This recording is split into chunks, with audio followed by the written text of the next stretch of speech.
할아버지, 왜 우리 엄마 사진을 가지고 있어요? 소년의 질문에 임상우의 70년 인생이 한순간 정지했습니다.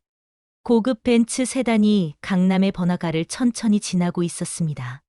차 안에서 임상우는 창밖으로 시선을 던진 채 깊은 생각에 잠겨 있었습니다. 미팅이 끝난 후 다음 일정을 위해 이동하는 중이었지만 그의 머릿속은 여전히 회의실에 남아 있었습니다. LK그룹의 회장으로서 그는 항상 바쁘게 살았고 그것이 그에게는 위안이었습니다. 일에 몰두할 때만 과거의 아픔을 잠시나마 잊을 수 있었으니까요. 회장님, 이 길이 좀 막히네요. 우회하는 게 좋을까요? 운전기사 김 비서가 백미러로 상우를 바라보며 물었습니다. 그대로 가기에 시간 여유가 있으니까. 상우의 대답은 언제나처럼 짧고 건조했습니다. 그때였습니다. 갑자기 횡단보도 앞으로 뛰어드는 작은 그림자가 보였습니다. 김 비서가 급브레이크를 밟았고 차는 날카로운 소리를 내며 멈췄습니다. 다행히 아이와는 1미터 정도 거리를 두고 정지할 수 있었습니다. 괜찮으신가요, 회장님? 놀란 김 비서가 급히 물었습니다. 창우는 대답 대신 서둘러 차 문을 열고 밖으로 나섰습니다. 횡단보도 앞에 서 있는 소녀는 10살 남짓 되어 보였습니다. 놀란 눈으로 차를 바라보고 있었지만 울거나 겁에 질린 표정은 아니었습니다. 괜찮니? 다친 데는 없고. 창우가 소년에게 다가가 물었습니다. 평소의 냉정한 목소리가 아닌 오랜만에 꺼내는 부드러운 어조였습니다. 소년은 고개를 젓더니 씩씩하게 대답했습니다. 괜찮아요. 제가 너무 급하게 뛰었어요. 죄송해요. 창우는 안도의 한숨을 내쉬었습니다. 하마터면 큰 사고가 날 뻔했습니다. 그는 지갑을 꺼내 명함을 건네려 했습니다. 혹시 모를 일에 대비해 연락처라도 남기는 게 좋겠다고 생각했습니다. 바로 그때였습니다. 지갑을 열자 안쪽에 끼워둔 오래된 사진이 살짝 모습을 드러냈고 소년의 눈이 그것을 포착했습니다. 그리고 놀라운 말이 튀어나왔습니다. 할아버지, 왜 우리 엄마 사진을 가지고 있어요? 할머니 집에도 똑같은 사진이 있는데. 창우는 그 자리에 얼어붙었습니다. 귀를 의심했습니다. 천천히 지갑에서 사진을 꺼냈습니다. 그것은 5살 무렵의 서연이 분홍색 원피스를 입고 환하게 웃고 있는 모습이었습니다. 30년 전 그가 마지막으로 본 딸의 모습이었습니다. 이 사진 말이니? 창우의 목소리가 떨렸습니다.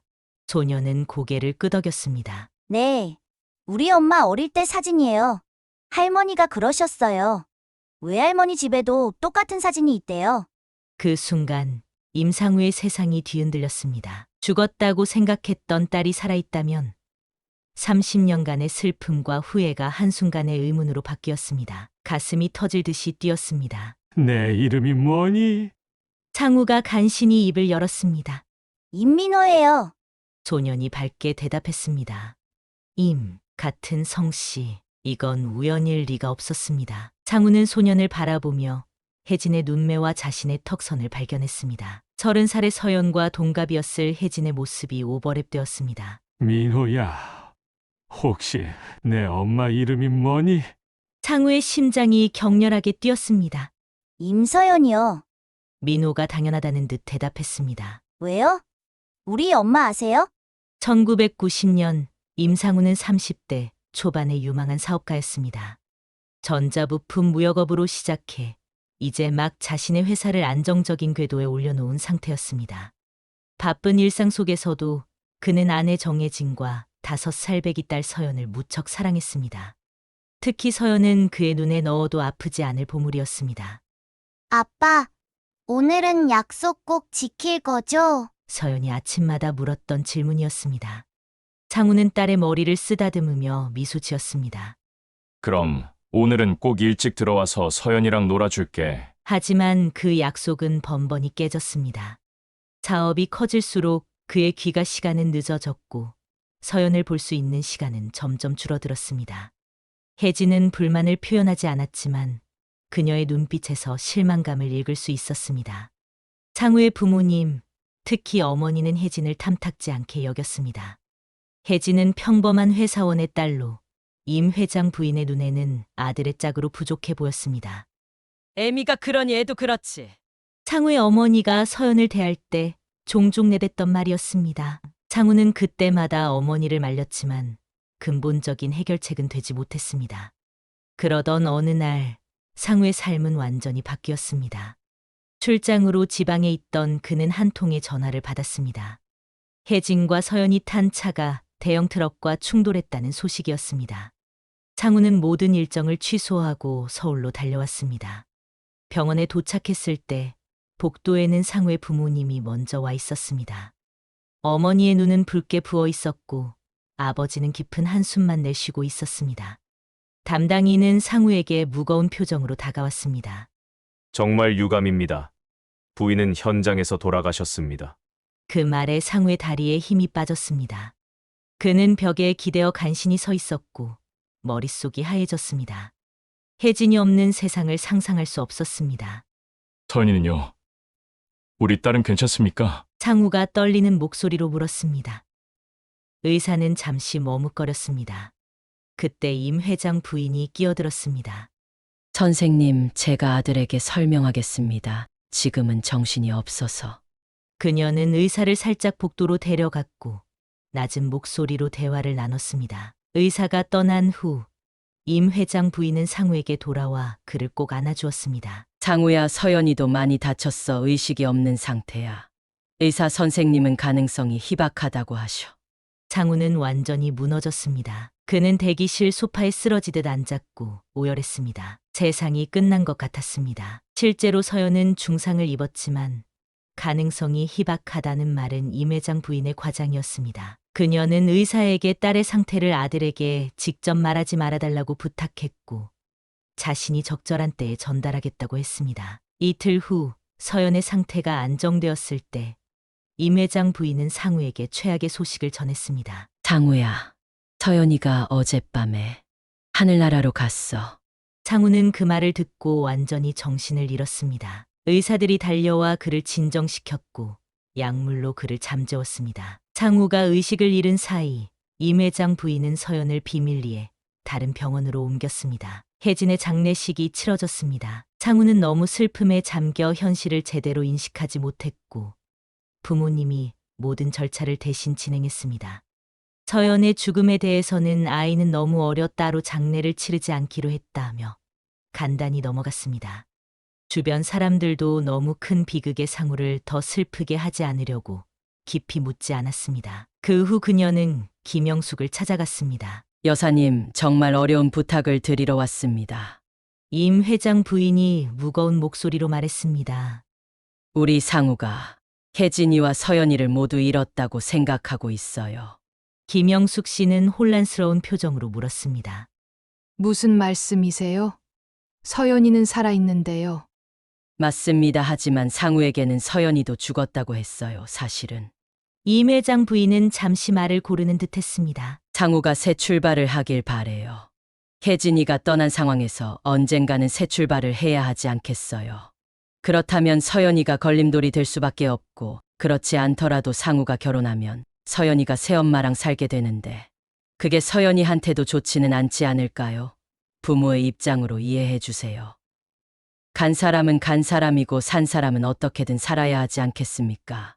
서연이한테도 새엄마랑 사는 것보다는 외할머니랑 사는 게 더 행복할 거예요. 그게 무슨, 어떻게 그런 끔찍한 거짓말을. 김영숙 씨의 얼굴이 분노로 일그러졌습니다. 제발 이해해 주세요. 아들이 행복했으면 하는 부모의 마음일 뿐입니다. 서연이는 여사님이 키워주세요. 물론 경제적 지원은 충분히 해드리겠습니다. 서연이가 원하는 건 다 해줄 수 있게요. 김영숙 씨는 한동안 말이 없었습니다. 그녀는 몇 년 전 남편을 잃고 혼자 살고 있었습니다. 외롭던 차에 아이를 키울 수 있다는 생각이 그녀의 마음을 움직였습니다. 상우 씨는 정말 서연이가 죽었다고 믿고 있나요? 임 회장 부인은 고개를 끄덕였습니다. 네, 그리고 앞으로도 그렇게 알고 지내게 될 거예요. 서연이에게는 아버지가 자신을 키울 여력이 없어서 할머니에게 맡겼다고 하면 됩니다. 언젠가 두 사람이 만날 날이 올지도 모르지만 지금은 이게 최선이라고 생각해요. 제 이름은 민호예요. 은민호요. 소년이 자신을 소개했습니다. 임상우는 그 성씨에 다시 한번 가슴이 떨렸습니다. 자신과 같은 성씨를 가진 아이, 그리고 자신의 딸로 추정되는 여성의 아들. 이건 단순한 우연일 리가 없었습니다. 몇 살이니, 민호야? 상우가 떨리는 목소리로 물었습니다. 10살이요. 민호는 까만 눈동자로 상우를 바라보았습니다. 그 눈빛이 어딘지 혜진을 닮아 있었습니다. 상우는 잠시 깊은 생각에 잠겼습니다. 30년 전 정말로 딸이 살아 있었다면, 그리고 자라서 결혼하고 아이를 낳았다면, 이 모든 시간 동안 그는 무엇을 하고 있었습니까? 일에만 몰두하며 슬픔을 잊으려 했던 그 시간들이 더 섭게 느껴졌습니다. 민호야, 너희 어머니 이름이 혹시? 상우는 질문을 완성하지 못했습니다. 너무 두려웠습니다. 만약 아니라면 이 희망조차 사라질 테니까요. 서연이요. 임서연이요. 민호의 대답에 상우의 눈에 눈물이 고였습니다. 그가 마지막으로 울었던 것은 30년 전 아내와 딸을 잃었다고 믿었던 그날이었습니다. 지금 집에 가는 길이니? 상우가 간신히 말을 이었습니다. 민호는 고개를 끄덕였습니다. 내 학원 끝나고 엄마가 기다리고 있을 거예요. 아, 늦었다. 엄마가 걱정할 거예요. 상우는 순간적으로 결정을 내렸습니다. 우리가 데려다 줄게. 어디 사는지 알려줄래? 민호는 잠시 망설였습니다. 낯선 어른을 따라가는 것이 위험하다는 것을 배웠기 때문입니다. 하지만 이 할아버지의 눈빛에는 어딘가 믿음직스러운 구석이 있었고, 무엇보다 엄마의 사진을 가지고 있다는 사실이 그를 안심시켰습니다. 강남구 대치동이요. 푸른 아파트 103동이요. 상우는 잠시 망설였습니다. 지금 딸을 만날 준비가 되어 있을까? 30년이란 세월이 흘렀습니다. 그녀는 자신을 어떻게 생각하고 있을까? 버린 아버지, 죽은 아버지? 마음속에 수많은 질문이 맴돌았지만 이제 물러설 수는 없었습니다. 민호야, 나도 같이 올라가도 될까? 내 엄마께 인사드리고 싶어. 상우가 조심스럽게 물었습니다. 민호는 잠시 고민하는 듯했지만 이내 밝게 웃었습니다. 네. 엄마도 반가워하실 거예요. 오늘 일찍 퇴근하셨거든요. 상우는 김 비서에게 잠시 기다리라는 말을 남기고 민호를 따라 엘리베이터에 올랐습니다. 그의 심장은 점점 더 빠르게 뛰기 시작했습니다. 15층 버튼을 누르는 민호의 작은 손을 바라보며 그는 5살 서연의 모습을 떠올렸습니다. 엘리베이터 문이 열리고 복도를 지나 1502호 앞에 섰습니다. 민호가 현관 비밀번호를 누르자 문이 열렸습니다. 엄마, 저 왔어요. 민호가 밝게 외쳤습니다. 오늘 학원 가다가 재밌는 일이 있었어요. 민호야, 늦었네 걱정했잖아. 안에서 여성의 목소리가 들려왔습니다. 그 목소리에 상우의 심장이 멈추는 듯했습니다. 어린 서연의 목소리가 어른이 되어 돌아온 것 같았습니다. 집 안에서 발소리가 가까워졌고 마침내 현관에 서연이 나타났습니다. 40대 초반의 여성, 키는 혜진을 닮았고 눈매는 상우를 닮았습니다. 시간이 흘렀지만 의심할 여지 없이 그의 딸이었습니다. 서연은 민호 뒤에 서 있는 낯선 남자를 보고 표정이 경계심으로 바뀌었습니다. 누구세요? 민호가 신나게 설명했습니다. 엄마, 이분이 엄마 어릴 때 사진을 가지고 있었어요. 내가 횡단보도에서 뛰어들다가 차랑 거의 부딪힐 뻔했는데 이 할아버지가 내려서 괜찮냐고 물어봐 주셨어요. 그런데 지갑에 엄마 사진이 있는 거예요. 서연의 표정이 놀라움으로 바뀌었습니다. 낯선 노인의 얼굴을 유심히 살펴보았지만 그녀에게는 전혀 기억에 없는 얼굴이었습니다. 5살 때 헤어졌으니 당연했습니다. 죄송하지만 어떻게 제 어릴 때 사진을 가지고 계신 거죠? 그녀의 목소리는 경계심이 묻어 있었습니다. 상우는 떨리는 손으로 지갑을 열어 그 사진을 꺼냈습니다. 5살 서연의 모습이 담긴 사진이었습니다. 이 사진 말이니? 서연은 사진을 받아들고 잠시 말을 잃었습니다. 유치원 졸업식 날 찍은 사진이었습니다. 분홍색 원피스를 입고 환하게 웃고 있는 어린 서연의 모습. 그녀는 외할머니 집에서도 같은 사진을 본 적이 있었습니다. 이게 어떻게... 서연이 혼란스러운 표정으로 물었습니다. 상우는 깊은 숨을 내쉬었습니다. 들어가서 이야기를 나눌 수 있을까? 서연은 잠시 고민하다가 고개를 끄덕였습니다. 그녀는 낯선이 노인이 위험한 사람은 아니라고 직감했습니다. 그리고 무엇보다 자신의 어린 시절 사진을 가지고 있다는 사실이 너무 의문스러웠습니다. 민호야, 방에 가서 숙제 좀 시작해 볼래? 서연이 아들에게 말했습니다. 에이, 엄마 나도 궁금한데. 민호가 투정을 부렸습니다. 나중에 다 이야기해 줄게. 먼저 숙제부터 하렴. 서연의 목소리는 부드럽지만 단호했습니다. 민호는 마지못해 방으로 들어갔고 서연은 상우를 거실로 안내했습니다. 둘은 마주 보고 앉았습니다. 서연의 눈에는 경계심과 호기심이 뒤섞여 있었습니다. 제 이름은 임상우입니다. 상우가 조심스럽게 말문을 열었습니다. 서연은 그 이름을 듣자 눈을 크게 떴습니다.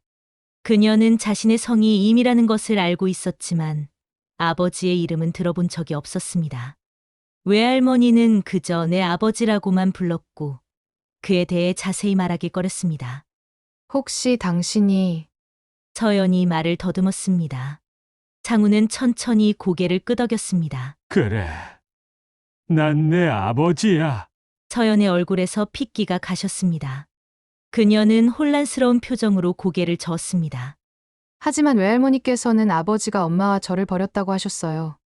엄마가 사고로 돌아가시고 나서 아버지는 저를 키우기 싫어서. 상우는 충격을 받았습니다. 무슨 소리야? 난 그런 적이 없어. 난 너를 버린 게 아니라 내가 죽었다고 알고 있었어. 서연의 표정이 완전히 굳어졌습니다. 그녀는 소파에 깊이 기대앉으며 혼란스러운 얼굴로 상우를 바라보았습니다. 무슨 말씀이세요? 제가 죽었다고요. 상우는 고개를 끄덕였습니다. 1990년 5월 15일, 너와 내 엄마가 교통사고를 당했어. 의사가 부인은 현장에서 사망했고 아이도 살리지 못했다고 말했어. 나는 너와 혜진이 모두 세상을 떠났다고 생각했어. 서연은 손으로 얼굴을 감쌌습니다. 그녀는 그날에 대한 기억이 거의 없었습니다. 사고 이후 한동안 의식이 없었기 때문이었습니다. 단지 외할머니로부터 들은 이야기만 알고 있었습니다. 외할머니는 늘 아버지가 저를 버렸다고 말씀하셨어요.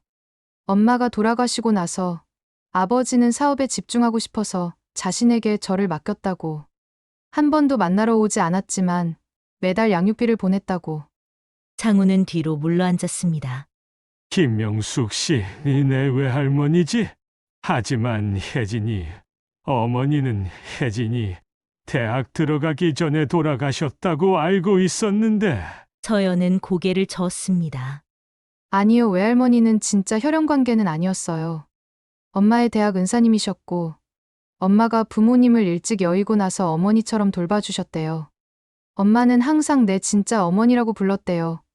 결혼식 때도 어머니 자리에 계셨다면서요. 상우의 눈이 커졌습니다. 그래. 맞아, 김영숙 교수 혜진이 늘 존경했던 분이셨지. 우리 결혼식에도 오셨던. 서연이 계속 말했습니다. 외할머니는 항상 아버지에 대해 이야기하길 꺼리셨어요. 그저 내 아버지는 너를 두고 새 삶을 시작했다는 말만 반복하셨죠. 하지만 매달 생활비는 꼬박꼬박 보내셨어요. 제가 좋은 학교에 다니고 원하는 건 뭐든 할 수 있도록. 상우의 머릿속에 의심이 피어올랐습니다. 그의 어머니, 임 회장 부인이 이 일에 관여했을 가능성이 컸습니다. 그녀는 혜진을 마음에 들어하지 않았고 손녀조차 혜진을 닮았다며 차갑게 대했습니다. 어쩌면 서연아, 내 어머니 너의 할머니가 혹시 김영숙 선생님을 찾아간 적 있다고 들었니? 서연은 잠시 생각에 잠겼습니다. 글쎄요. 어릴 때 기억으로는 가끔 우리 집에 할머니라는 분이 오셨던 것 같아요. 무섭게 생기신 분이었는데 저는 방에 숨어 있었어요. 외할머니와 대화하는 소리만 들렸죠. 상우는 가슴이 철렁 내려앉는 느낌이었습니다. 틀림없이 그의 어머니였습니다. 어머니가 김영숙 교수에게 찾아가 서연을 맡아달라고 했을 것이고 아마도 상당한 경제적 보상과 혹은 협박을 통해 이 비밀을 유지했을 겁니다. 내 어머니가 우리 둘 다 속인 거야.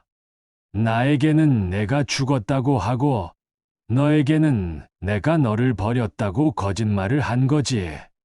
서연의 눈에 눈물이 고였습니다. 평생 믿어온 진실이 거짓이었다는 사실에 충격을 받았습니다. 외할머니가 그런 짓을. 창우는 깊은 한숨을 내쉬었습니다. 어머니는 내 어머니를 좋아하지 않았어. 집안이 맞지 않는다며 어머니는 내가 더 좋은 집안의 여자와 결혼하길 바라셨지. 사고는 어머니에게 기회였던 거야. 침묵이 길게 이어졌습니다. 두 사람 모두 충격과 혼란에 휩싸여 있었습니다. 30년간의 오해와 거짓말이 만들어낸 비극이 그들 앞에 펼쳐져 있었습니다. 그럼 지난 30년은 서연이 소리 없이 눈물을 흘렸습니다. 창우도 눈물을 참지 못했습니다.